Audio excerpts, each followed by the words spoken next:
આનંદનગર વિમાના દવાખાના પાસે કફ સિરપની બોટલો બિન અધિકૃત રીતે વેચાણ કરનાર ઈસમને સ્પેશિયલ ઓપરેશન ગ્રુપની ટીમે ઝડપી લીધો. સ્પેશિયલ ઓપરેશન ગ્રુપની ટીમને બાતમી મળી હતી કે આનંદનગર વિમાના દવાખાના પાસે એક ઈસમ કફ સિરપનો બિન અધિકૃત જથ્થો રાખી વેચાણ કરી રહ્યો છે.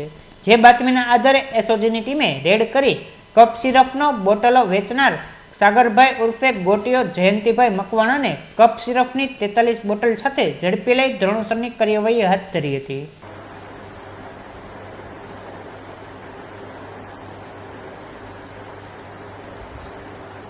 દસ સેકન્ડ બહુ થઈ ગયું ને.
નીરજ તો હવે નીરજ નહીં જાય, હવે વધતું જાય.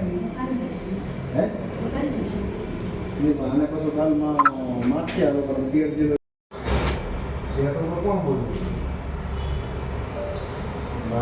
કેટલા જણા બેઠા ઢોકર બોલ્યું બોલ નામ તો ના તો પાડી દીધી, વાત થઈ ગઈ.